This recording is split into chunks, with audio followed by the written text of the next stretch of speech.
Greetings everyone, hello and welcome to another Anno 1800 video. Today we're having a look at our latest extreme series on my channel right now and how I broke the game by simply ramping up the difficulty too much, rendering AIs, pirates and economic systems useless. So when I started my latest extreme vanilla challenge, in theory I was expecting massive battles, unrelenting pressure and economic downfall rather quickly. Since Anno 1800 does not have land units, the promise during development was that naval warfare would be even better, so I went with my mind set on defeat. After all, my first and original extreme series back in 2019 was pretty hard for me and felt like a true hardcore experience. But over the years we have now become better, and so we ramped up the difficulty further with my latest extreme challenge. Not only did we put the difficulty to the absolute max settings with highest and most brutal AI, lowest island sizes, lowest influence, income low, no quests, no traders, hard fires, hard plagues, hard riots, you name it, everything basically. In addition though, we went in with a new setting, and that is no diplomacy allowed. So perma-war right from the beginning. And I thought this would be cool, right? This would be right. This would be the true hardcore experience that I'm looking for. Well, not quite. As it turns out during my playthrough, within the first 10 hours or so, the no diplomacy challenge broke the game completely. Setting up early blockades with ships, destroying gunboats and traders as early as possible was nice in theory. In practice, the other AI opponents couldn't handle the pressure even at 3 stars level. Not only were their ships destroyed by mine, making it impossible to set up trade routes for themselves, they were also constantly fighting each other, destroying their ships piece after piece in small skirmishes. This makes it impossible for the AI to build up fleets because they never really learned how to do that, thanks to the amazing naval war system implemented in Anno 1800. Don't get me wrong, the game is amazing. It is perfect with mods, and especially with difficulty mods like the combat overhaul, but the vanilla systems are kind of wonky in this area.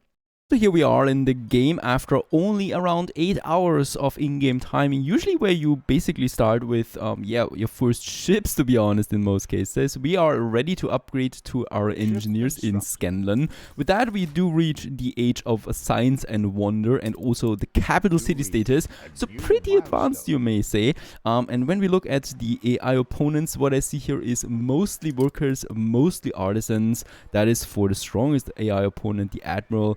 The second one, Alonso, is even further behind with just a bunch of artisan buildings, really no proper harbor defenses whatsoever. And Miss Hunt usually also very aggressive and hard on the record here. Also just a few artisans. Even worse than that is though, however, the state of their fleet. We do see the occasional gunboat over here. We do see the occasional escort, right, like this one here. We do see even the occasional frigate perhaps from the pirate and from the admiral. The problem, however, is they're destroying each other again and again. Simply by just picking up one ship here and there, and that's it. However, we are sitting at what exactly? That's our fleet at the moment. And I wasn't even pushing it too hard, as we're not producing even that many ships, and not even all the time, even though I could. So let's take all these ship of the lines here and see what happens if we try to take over one of those pathetic looking harbor defenses and go in for the full attack. The only thing that would be really doing any damage is those flamethrowers. Let's grant them that. They're brutal. Look at how fast one of my ship of the lines is going down at a very quick rate. However, there was only one of them and it's quickly destroyed as we focus fire on that rather soon.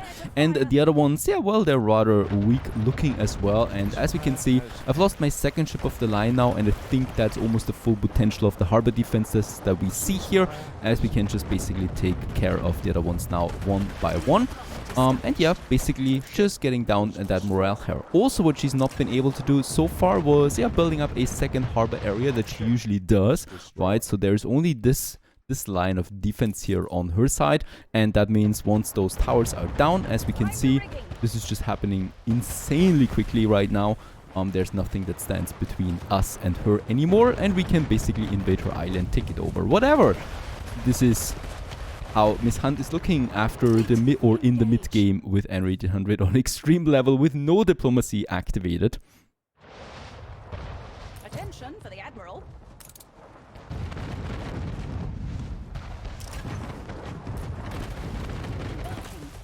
A ship is destroyed.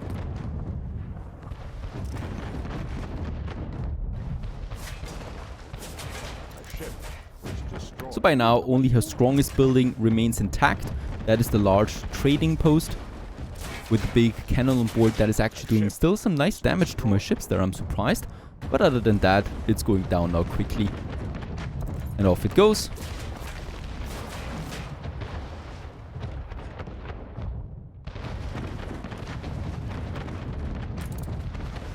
And after quite a few more seconds later, we destroy a few more fishermen, trundling her morale below the point of return and conquer the island, no props. And with that, Miss Hunt is gone only after 8 hours of in-game time. And of course, the reason for that is rather simple. So what exactly happened? Not only does it work like that in the old world, but also in the new world, where the pirate barely starts attacking because his ships are getting destroyed one by one. As goes for the AI opponents, who never really build up a fleet, because as soon as they build one ship, they just destroy it again by, well, trying to desperately attack one of the other harbor areas. So how can we actually prevent this from happening? Of course, exploiting the game is fun and all, and just destroying the 3-star opponents of the highest difficulty within the early game is also quite satisfying, to be honest. But of course, it is in no way a fun game. So there's actually quite a few ways to work around that to improve the situation. The first one is the quite obvious one, and that is, well, just implementing diplomacy back online again. So with diplomacy activated, as we can see, we're at perma war with all of them. This is not helping them a lot, as we've seen now with the skirmishes. So my first target here would be to just go with ceasefire. They gladly accept this in most cases without even having a payment demand, right? So like Alonso here and the Admiral, they just gladly do this and say, thank the gods, we can finally go ahead again building up some ships. The second solution to the problem is actually something that seems kind of counterintuitive for the difficulty setting, and that is choosing the right AI opponents.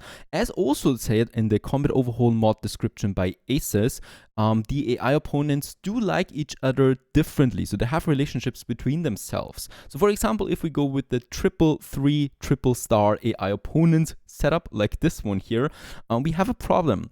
We have Miss Hunt, the strongest one of out of the three in theory. We got the Admiral, the second strongest one, and we got Alonso, the guy that no one likes. The problem with Alonso is he has a fast expansion in the early game, but he lacks in mid game as he has no good relationships with anyone. So basically he's at war with all of the other ones, and not a perma war faction, to be honest. So if we go with perma war and we have Alonso in the game, we have two factions in the game that are going with perma war, which is kind of like making them useless because both of the factions will not be able to build up a proper fleet.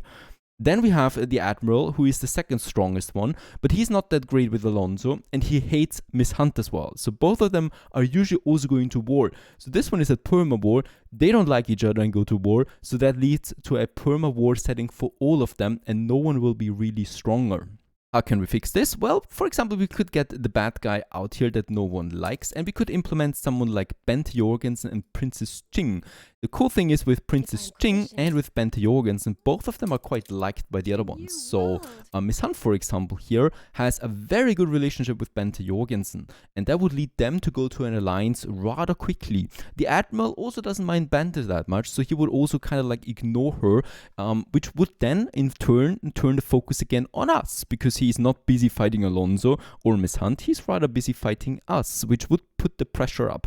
So one other solution would be to actually reduce the AI difficulty. Of course, we are not having the highest parameter then again that we had with Alonso, right? So with him, we would have the highest setting. With Bente, for example, we would not have this. However, since they both like Bente, they would then turn their attention to us, fighting us again, ramping up the difficulty. The third solution to the problem would be, of course, to add a mod that improves the vanilla difficulty settings, that improves the AI's behavior, and that is the Combat Overhaul mod. You can find it also in the video description linked. Made by Aces, this mod improves the AI's abilities drastically and makes them stronger. It also adds more ships to the game, and, well, you basically have more variety fighting as well, and the AI just is way more aggressive. Also with its economic expansion, because in the vanilla expansion, it's not really fast, which also leads to stagnation rather quickly. Bear in mind though, with the Combat Overhaul, it will not change the relationship between the AI opponents. So I've had a one island challenge with Miss Hunt, Bente Jorgensen and Princess Ching with the Combat Overhaul mod, and I was destroyed within the 10 first hours because all of them went into a triple alliance with the sole purpose of defeating me. So read the description carefully. In the Combat Overhaul mod, there's also a description on the relationship between the AI opponents, so each one of them is a bit different. You always need to add in a counter. Like, for example, the Admiral would be a perfect fit here because he does like Bente, Lady Margaret Hunt does like Bente. One of them will go and enter alliance with her, while the other one will be left behind. So we have then 3 factions that's an alliance, 1 solitary AI opponent, and us as a solitary AI opponent, more or less. And that would lead to 3 factions that fight each other rather than, for example, a triple alliance, or rather than anarchy where everyone is fighting everyone. So bear that in mind. And I just wanted to show you really how interesting the game can be if you fiddle around with the settings. And as it turns out, playing on the highest difficulty, also with no diplomacy allowed, with perma-war settings, we actually break the game by rendering every faction in the game useless because they're basically all just fighting each other to death. I hope you enjoyed this one. If you like my gameplay, just have a look at my current Extreme series where we're still trying to salvage the situation before, of course, moving on to another modded version of the Extreme Challenge then. Happy gaming, stay tuned!